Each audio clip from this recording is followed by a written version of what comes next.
Hello students, myself Rakesh Misra. Now I am going to describe you skeletal connecting tissues. In previous video lecture I have described you there are three basic type of connecting tissues. The proper connecting tissues, skeletal connecting tissues and vascular connecting tissues. While the proper connecting tissues is over in previous video lecture. Listen, in this video lecture I will describe you the skeletal connecting tissues. As you all know, our whole body has an internal skeletal system that is made up by either the bone or cartilage. But the basic key units of skeletal system is bone. But skeletal connecting tissues may have the cartilaginous system also.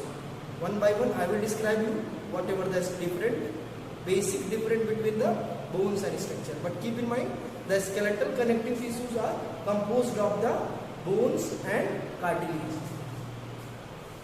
The basic key unit of skeletal connecting tissues are bone and cartilage. अब पहले ये बता दें कि bone क्या होता है और कार्टिलेज क्या होता है. If you are non-vegetarian and often if you eat the bones and bony flesh, then you will find, suppose that this is the bone. At the one end of bone तो सबको पता है भाई bone, ये bone है, bone. But cartilage कहाँ है?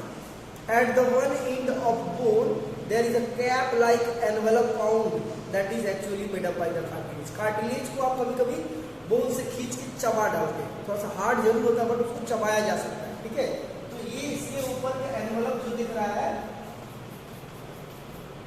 That is actually the cartilage. तो बोन को बताना नहीं है बट कार्टिलेज कहाँ कहाँ हमारी बॉडी में होता है मैं बता दे रहा हूँ. ये ईयर पूरा देखो, कार्टिलेज का यही पहचान है कि वो अपने ओरिजिनल शेप में नहीं आता. जैसे ओरिजिनल शेप में, जैसे आप इसको टेढ़ा कर दिए अपने ओरिजिनल शेप में आ जा रहा है, मतलब हर बार वो फ्लेक्सिबल होने के नाते एज यूजुअल अपने ओरिजिनल शेप में आ जाएगा. जब भी आप उसको फोल्ड करेंगे ओरिजिनल शेप में. कार्टिलेज फ्लेक्सिबल होता है, प्लीएबल होता है. It is flexible, pliable, soft and made up by chondrocyte.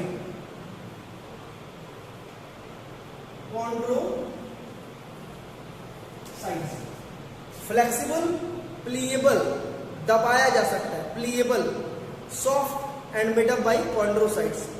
नाक की हड्डी, ये जो नाक की हड्डी बोलते हो, एक्चुअल में वो हड्डी होता ही नहीं, कार्टिलेज होता है.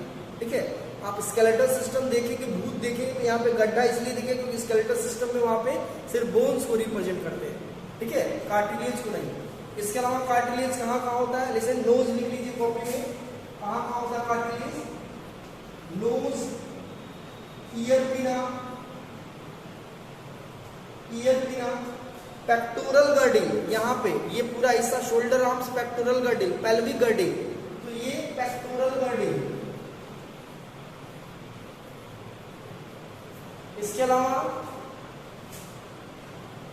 पेक्टोरल गर्डिंग, इसके अलावा रिब्स और स्टर्नम के बीच में एक जंक्शन होता है जिसको हाइलिन कार्टिलेज बोलते हैं. ठीक है, in between the as a hyaline cartilage. तो ये बहुत सारा पार्ट हमारी बॉडी में जो कार्टिलेज से मिलकर बना होता है. आई होप कॉन्सेप्ट आपका कार्टिलेज से क्लियर होगा. Now back to the bones. Bones are hard. Bones are hard. Non-pliable. It means they cannot be pressed. Non-flexible. Solid. And made up by osteocytes. Made up by osteocytes. So it is very important to know the units of cartilage and units of bones. Units of cartilage is chondrocytes and units of bones are osteocytes. Along with osteocytes, calcium and phosphates are key ingredients of bones. The calcium plus phosphate are the key units of bones. Bones earlier are 300 in numbers in the human body, but later it become 206. शुरुआत में bones कितने होते हैं 300 और बाद में वो कितने हो जाते हैं 206. रीजन क्या है? जब दो बोन्स आपस में शुरुआत में ऐसे देखो, बोन नंबर 1, बोन 1, बोन 2, बीच में ये कार्टिलेज.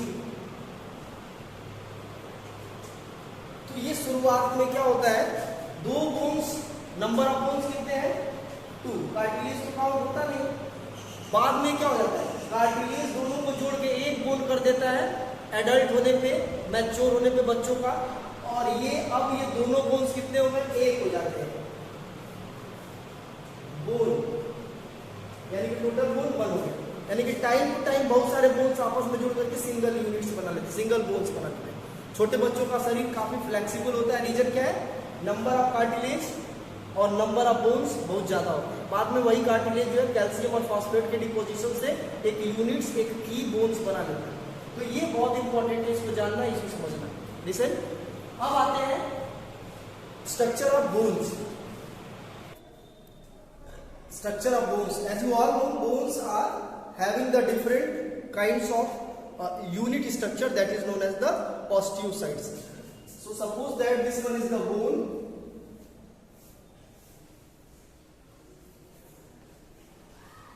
अब इसका आप टीएस काटेंगे, जब टीएस और माइक्रोस्कोप पे देखेंगे तो आपको छोटे छोटे बहुत सारे ऐसे यूनिट्स दिखेंगे.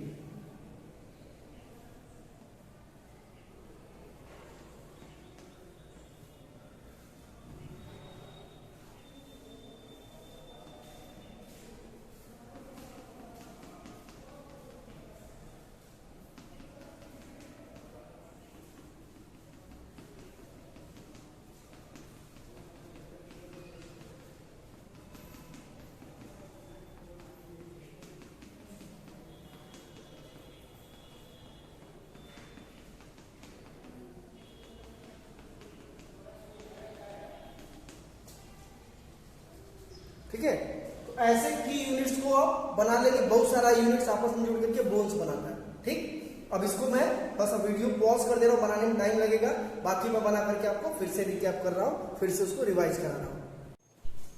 तो ये जब कंटिन्यूअस अब ढेर सारा ऐसे एक ग्रुप ऑफ ऑस्टियोसाइट्स, ये दूसरे ग्रुप ऑफ ऑस्टियोसाइट्स, ये बहुत सारा ऑस्टियोसाइट्स है. सिंगल ऑस्टियोसाइट्स को अगर आप बनाएंगे तो कुछ इस तरह से बनेगा. इसको सर्कुलर कर देंगे तो ये ग्रुप ऑफ ऑस्टियोसाइट्स बन जाएंगे. ठीक है, तो बहुत सारे ऑस्टियोसाइट्स को जब आप बनाएंगे तो ये चीजें क्लियर हो जाएंगी. ठीक, एक सिंगल ऑस्टियोसाइट्स ऐसे बनेगा और बहुत सारा ऑस्टियोसाइट्स ऐसे बनेगा. तो ये जो दिख रहा है ये कॉमन होता है बोन में. ठीक, ये क्या है, ऑस्टियोसाइट, ऑस्टियोसाइट्स. और ये ऑस्टियोसाइट्स जो है बोन्स का एक की यूनिट्स होता है. कभी कभी क्वेश्चन पूछ सकता है structural and functional units of bones, osteocytes. इसके सेंटर में जो दिख रहा है that is known as Haversian canal. Haversian canal. और ये जो दिख रहा है इसको बोलते हैं non Haversian system. Non Haversian system, ये बहुत इंपॉर्टेंट है. ठीक है, तो ये आपको बनाना है, ये आपको जानना है. अब आते हैं कॉन्ड्रोसाइट्स या कार्टिलेज के स्ट्रक्चर पे. ये आपको बना लेना है, समझ लेना है. अब आते हैं कार्टिलेज के स्ट्रक्चर. फंक्शन ऑफ बोन्स आप लिख लेंगे. It provide the shape of body, it support the body and it make our body erect, सीधे खड़े रखने में मदद करता है. ये बोन्स का स्पेशल स्ट्रक्चर है. ठीक है, अब आते हैं structure of cartilage. Structure of cartilage. Apart from bone, cartilage is also important, and it is very easy to draw the structure and functional units of cartilage. Structural and functional units cartilage का क्या होता है, chondrocytes. बताया chondrocytes. chondrocytes location भी clear हो चुका. ठीक है, तो एक कार्टिलेज का स्ट्रक्चर आप बनाएंगे कुछ इस तरह से बनेगा। एक पीस मैंने कार्टिलेज का बनाया तो उसका कुछ फिक्स शेप तो होता नहीं, जहां भी जैसे कान के ऊपर है तो चपटा है, नाक के ऊपर है तो वी शेप में है, ठीक है, तो इसका शेप फिक्स नहीं होता है। इसके सेंटर इसके अंदर छोटे छोटे यूनिट्स होते हैं, that units is known as chondrocytes. Chondrocytes. और इसके एनवलप को बोलते हैं perichondrium. This is the perichondrium, ठीक है। और ये कॉन्ड्रोसाइट्स आपस में कोलेजन फाइबर से जुड़ते हैं। So these linked with the collagen fibres with each other.